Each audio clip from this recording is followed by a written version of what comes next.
because everybody else will tell them you are fucking cheats because you just didn't earn your spot. And that's something nobody wants to hear. If there's a culture, if there's any heart in that sport, which American owners just simply could not understand, because that's exactly how they do it in United States. They just call World Series or something. World Series, Correct. fucking only American players play. What do you mean World Series? Why are you calling it World Series? It's just like only America plays.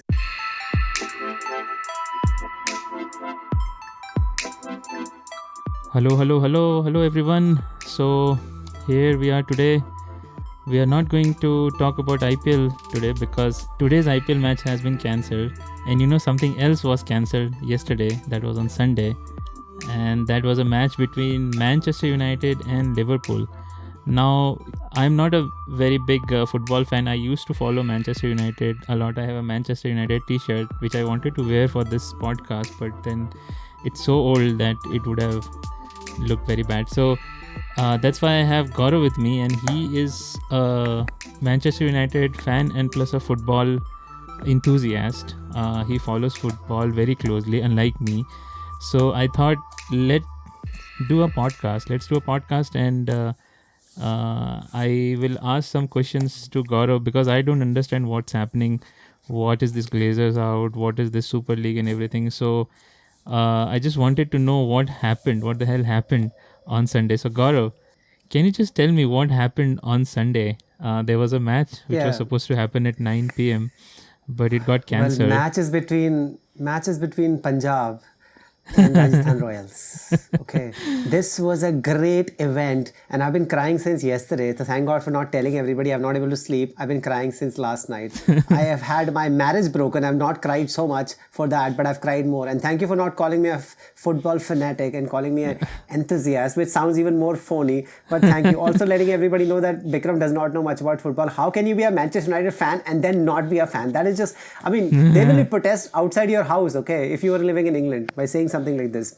But anyway, we forgive you for that. So what happened yesterday was a bunch of people who are definitely fanatics. They came outside Old Trafford. Old Trafford is our stadium. Our stadium is Manchester United, and Not they also came outside Lorry Hotel, where United players were staying for the moment. Now they tried to block the way there for the buses to come through from Lorry Hotel to the stadium. Then it was supposed to be a peaceful protest, but I do not know how they actually breached and walked inside Old Trafford. Not only walked inside, they walked on the pitch. They were playing football there, breaking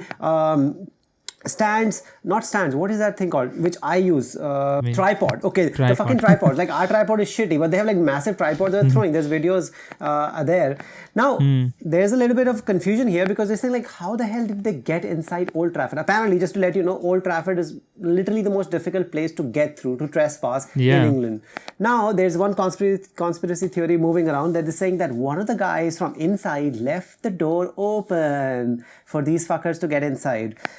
Now, I don't know how much that is true, but let's get to the crux of it. The main reason why these people are there, whole chaos, let's not call it violence per se, but there was obviously vandalism, but whole thing was happening because United fans, and there's millions of them, they are sick to death of these fucking Glazers. This big fat United States family which has owned United since 2005.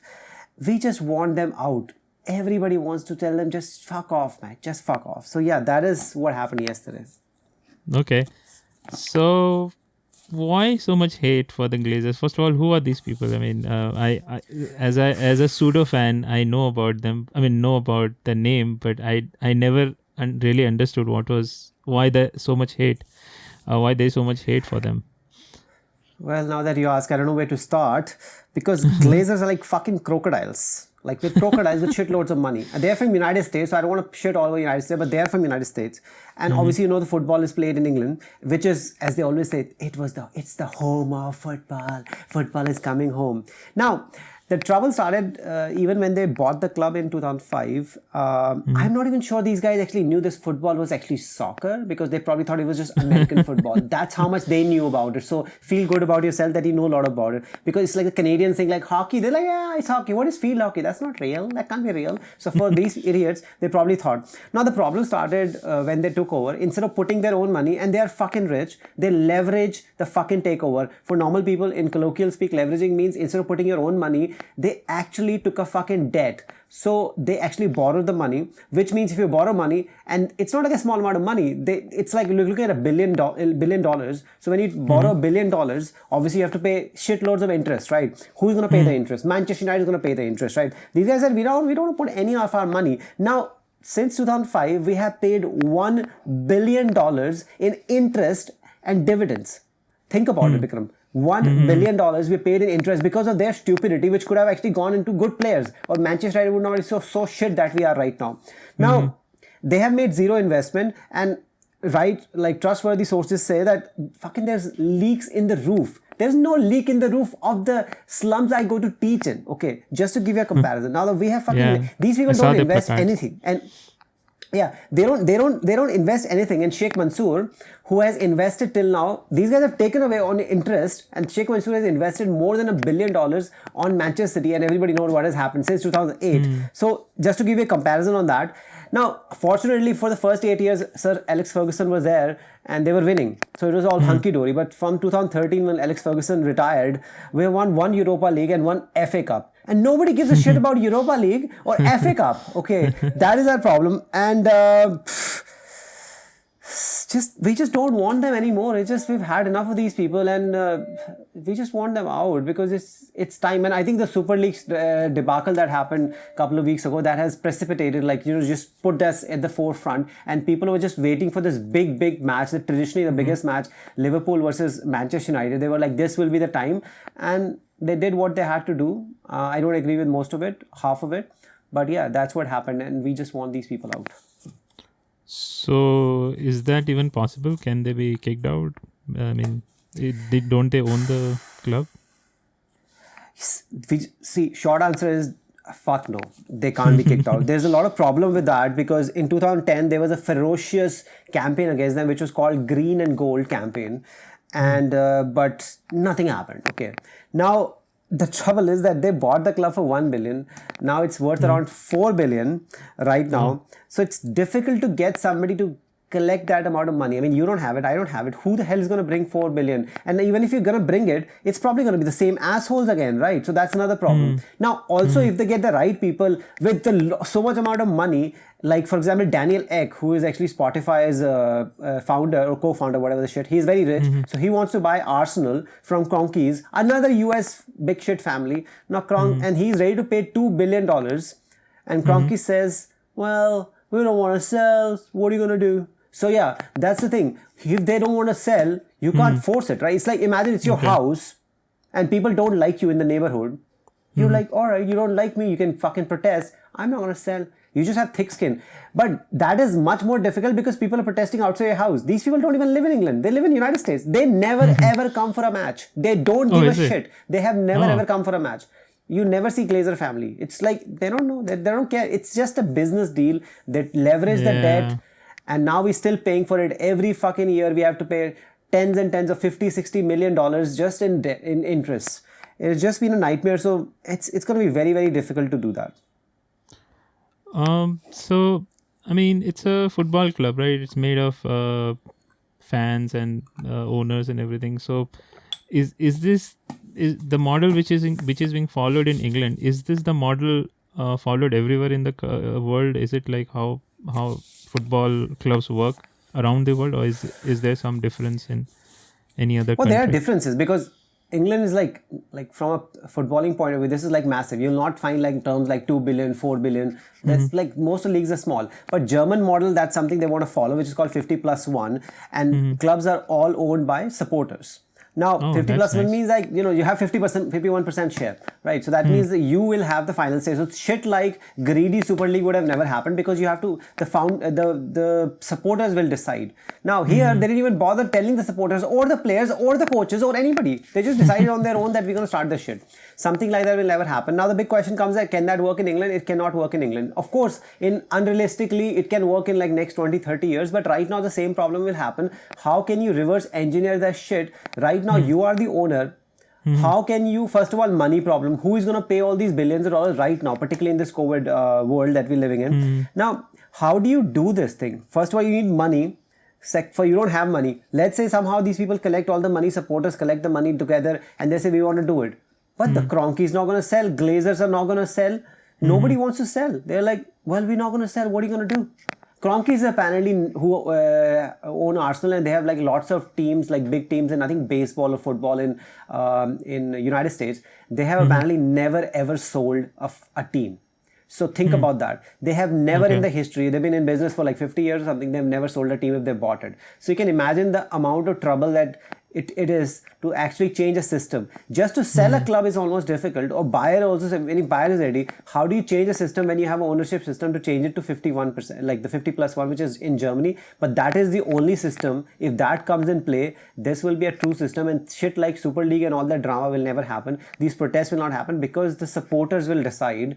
No matter what you can have all your money and everything, but they will decide. But it's almost near impossible, at least in the near future. In the next decade, it seems impossible unless the government comes into play. They start changing legislation, they make it so difficult, and these bastards start losing money because of this thing. Then they will move out. But you cannot just force somebody out. But if you create a situation where they stop making money out of these clubs, they will sell these clubs. But that's a double-edged sword, right? You don't want a situation that where they bleed, because they bleed, that means supporters bleed, shareholders bleed, and the club bleeds. Not good for everyone. So it's just very complicated to reverse engineer something. Okay. So why they wanted to be part of Super League? What was in it for them, for the Glazers? Like, I know it died, but what exactly was the motivation behind it? The simple terms is like it was like the moment you get into Super League, you're guaranteed money. You guaranteed like around 300, 400 million. I don't know what it was, like ridiculous amount of money. It's guaranteed. Okay, and you have guaranteed. What is happening right now is it's a fair game. So if you have to qualify for, let's say you qualify for Champions League, you get 100 million just for qualification. Then you get more and more money as you go into further rounds. And if you win it, you get like $200 something million. But now you have to qualify for it. If they became part of Super League, you don't have to qualify. That means you are guaranteed 100 million. Like if you are not in the top 4, you could be fucking last in the league. You could be playing shittest football ever. You are still guaranteed. You will be playing. So people who come first in the league, they will not qualify because they don't have the contract. Because these are like the special clubs. 6 clubs were from England. And then other clubs from different countries. They were supposed to be 15 clubs altogether, but Borussia Dortmund and Bayern Munich and PSG, which is Paris Saint-Germain from France, they did not agree to it. Eventually it was 12 clubs, but England, all the 6 English clubs folded within like 2 days, as you remember the drama that happened, because there was such furore against it. Nobody wanted it. Their own club members did not want it because they realized that everybody will shit on them by saying, oh, you never earned your slot. So nobody wanted to be known as somebody that we don't want to earn our slot. So that is the problem that would have happened in Super League. What it does is guarantees. For as a business, it's exactly the same thing what the farmers wanted. People will hate me for saying that, but I've been saying that over and over again. The reforms would not guarantee income for farmers, whether reforms are good or not, but this was the case. But if you don't put the reforms, the farmers, and they're not farmers, I'm talking about landlords, they are guaranteed income regardless of the quality of their crop. They will get the money paid, and this is exactly what would have happened in Super League. And these guys got greedy. Once you're seeing all this money, 300, 400 million money guaranteed, instead of actually qualifying and then standing a chance to lose that money, you would always go towards that. But then there's culture, there's a system. This is not fucking IPL where you just buy any player and they have to go to your team even if they fucking hate the guts of that team. So I mean, yeah, for all we know, Rahul is not injured, or he hasn't got the acute appendicitis. He probably just want to leave. He said, I don't lose anymore. He said, I just won the match. He did the Dhoni, you know, when Dhoni retired, when they drew against Australia. And like, that's a good time. He's like, oh, I draw. Like, our last match I won. I remember this thing. I made 91. I was like, my strike rate was also good. Nobody can shit all over me. Now I'll move to RCB. So on some flimsy ground, because Kumble is like really, really annoying. So yeah, that's the deal.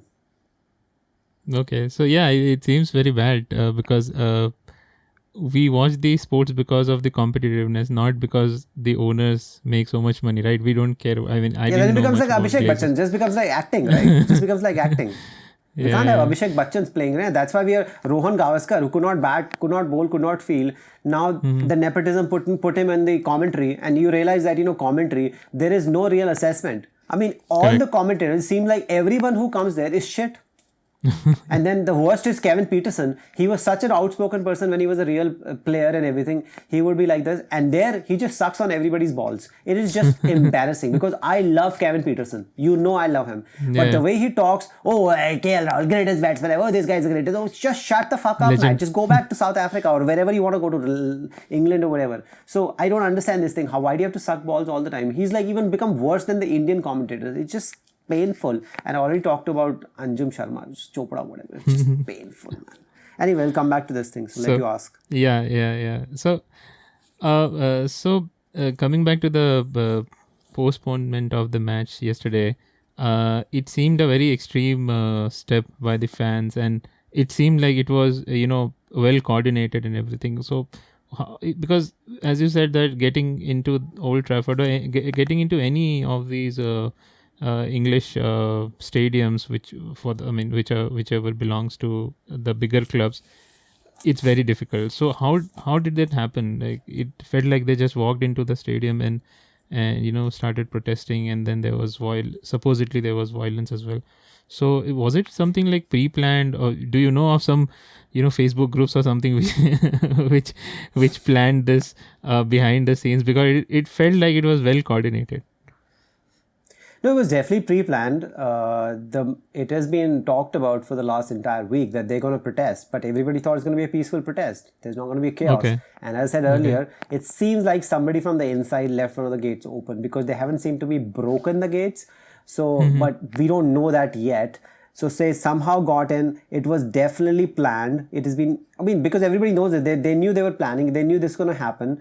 And, but they got through. They got through. It is like, and it just created a lot of problems. And see, once you become like a hooligan, it's like, I think it's like drugs, right? Once you start getting and you can't stop yourself, because at the end they were playing football on the Old Trafford pitch. And think about it, as a fan, you will never ever get, no matter how much money you have, they never let you go on the pitch, right? And now you have this opportunity. Suddenly you just feel like you're the king of the world and you get the footballs and match day footballs and you fucking shooting inside the goal. This is never ever going to happen. You can't even bother if you get arrested for that for the next 6 and put in jail for 6 months. And right now, because the way the system is, and whenever there's so many people, you can't put 1,000 people in the jail, right? So they're just saying like we have a bit of an immunity, group immunity that happens. And they're gonna get away with it, I think, this time. But I don't really see how this is the way to go forward. They had planned, but it has to be peaceful. You can't block. You can't, vandalize. You can't trespass. You can't block the team buses for such a big game. It was an embarrassment. It was an embarrassment. I understand why it's happened. It is still an embarrassment. Okay, so I know you have been a very huge, very big supporter of Manchester United. I know you cry in the night whenever they lose. So would you have also done it if there was an opportunity? Would you have also joined this protest group and gone inside Old Trafford and played football there? Probably when I was half my age, right now I was in college, I probably would have done it, the whole shebang. But right now, if I think I would have actually, if I could, I would have definitely gone for the protest. But I would be the more peaceful one. I am definitely not going to vandalize. I am definitely not going to wreck furniture. I'm definitely not going to break in. I'm definitely not trespassing. I'm definitely not blocking the buses, because I don't believe in that shit. Because no matter what you say, the violence and vandalism, they're just despicable. And there is no reason to go for it, because when they're breaking stuff, I want these fuckers to be sent the bills for this stuff. That whatever they're broken, and I want these people to be given community service for next 6 months. They need to realize there are consequences for your actions. You can't just keep doing whatever the fuck you want to do, because this is not good enough. The match could not go through because this is COVID protocols. Under normal circumstances, the match would have started like an hour and a half later. But because of COVID situation, we did not know where these people were. What zones. There's a red zone, which is like COVID bubble zone called red zone there. We don't know how much they have breached. It would have taken like all the people who would have cleaning people and the people who take care of all that stuff. It would have taken them around, I don't know, 1-2 hours just to clean that shit up. Still, you can't be really sure because you're doing it in a hurry. So they decided, let's not do this. And also another worry was that this is a big stadium. There could be people hiding in there. And the match starts, they come out. Yeah, I never thought about that. It is possible. It's very much possible. So they were like, we don't know. These people might be inside. So eventually, all of them, the Premier League, the team, the coaches, the players, everybody, like the police, they decided that just best to just postpone it for a later date. But now luckily this match, was not the most important match right now. It is a big match for Liverpool, because if they lose, they will probably not qualify in the top 4, which means they will not qualify for Champions League. And just to explain, if Super League was here, they don't have to fucking worry about it anymore. They can play shit and they'll not qualify. They'll still get all the money anyway. That is the problem when other team which is better than them, and they will not get the money. Think about that. And particularly when these clubs have already so much money and the other teams are so small, and then they're coming up and working hard and beating these teams who have like budget 10 times more than them, and they still don't get money for that, and still don't get recognition, still don't compete for trophies. How unfair shit was that? That's why the protest for Super League was not from the other teams, but from the very teams who are going to get money, because everybody else will tell them you are fucking cheats because you just didn't earn your spot. And that's something nobody wants to hear. If there's a culture, if there's any heart in that sport, which American owners just simply could not understand, because that's exactly how they do it in United States. They just call World Series or something. World Series, correct. fucking only American players play. What do you mean World Series? Why are you calling it World Series? It's just like only America plays. Like, what do you mean World Series shit? Japanese is just like, they just like, that's a toy stuff. So that's it was an embarrassment, but it's gonna happen sometime later. I don't know when it's gonna happen. We can't really decide right now, because this whole schedule is jam packed, and they will fit it in some or the other place. But I think it's gonna benefit Liverpool maybe, because they have much more motivation to win. United is already gonna finish second, so that's not a problem. So, so just a last question. I yesterday when I was reading about it, I saw Ole Gunnar Solskjaer was saying something about it. It felt very diplomatic. Have you heard from any of the players or any of the coaching staff or anyone who has come out or either supported or said something about the protest? If you have. Ole is fairly diplomatic in this situation. I could totally imagine that he would have been diplomatic. Players and other people I've not heard from them. Also, there's a big reason for that United and a lot of teams right now have actually protesting against the racism, so they are not using social media. There's a social media ban for like next few days or something. So nobody's been able to come on social media, and people can't come face to face to right now with the protocols and everything. So nobody's gonna come. Mayor has spoken fairly diplomatically again, although he's condemned the vandalism and breaking in and everything, but he has been he sort of felt like it was okay for people to protest slightly chaotically as well, because there was a lot of chaos. There was not, you can't say violence, but one of the police guys had to go through an immediate surgery because of an injury or something that happened to him, which is not good enough or acceptable. But right now, I think a lot of people are just minding their words and they're trying to be diplomatic, because at the end, the reason why this is happening, everybody kind of agrees with it. But at the end of the day, is this the road really want to go? Because it's a slippery slope, man. It's a slippery slope. There has to be a system. There's a reason there's a system. Because once the system breaks, everything breaks. This is not the reason Glazers will be out. There's a proper way of doing something. This is violence. You do it quick fire. Boom, boom, boom. No, sit there like fucking Gandhi for 30 days. If you really believe in something, spend your goddamn time. Don't break COVID norms. You still have a problem. Why are you collecting like yourself like that? Why are you blocking buses? Ole Gunnar Solskjaer is not going to come out and defend right now. He has to be diplomatic, because otherwise people will just trounce him. People will go all over him. At the end, nobody likes Glazer. Ole doesn't like Glazer. Nobody likes them. But there has to be a proper way. They need to spend more time. This is not the time. But right now, I still feel that people still need to get community service and still need to get the bills for all the tripods and shit they were breaking. And they need to pay for it. It's simple as that. You just have to do it. You have to pay for something. You can't just do that. Can you imagine you doing that? It's like, if you have any conscience, it's not right. That's not a way of doing something. It's a civilized fucking society. This is England. This is the one which gave the world constitution. And now this is what is happening there. It's just not good enough. But when people are angry and people have been upset for the last 16 years, I can totally understand. You can always justify everything. I just feel it's still wrong. But I understand why this is happening. But at the end, when you're playing football there and clicking pictures and selfies, that has nothing to do with anything except your own, like, just your stupidity, and now you're just enjoying yourself. You've completely forgotten why you came here in the first place, because now you're Old Trafford, I have to pitch ball and the match ball and all. The match could not go through. Is this what you want? Like, it's not good enough. It's not good enough. But that's been the case till now. So hopefully Glazers get out, but this is no way to do it. Yeah. Okay, so I think that's about it. That's about what I wanted. If if any of the audience wants to know something else, they can ask the question in the comments. And like yesterday, today also, there is a cancellation of an IPL match. So that is for a different reason. So we don't know when that match will happen. And we even don't know whether IPL will continue because there have been cases in one of the teams. So we'll come back again with a different podcast, maybe a football one again once more. So thanks for watching. Alright. And maybe we'll do subscribe. ice hockey, lawn balls. Yeah, subscribe. Take care. Subscribe. Have a Bye good bye. one. Bye now. Bye now.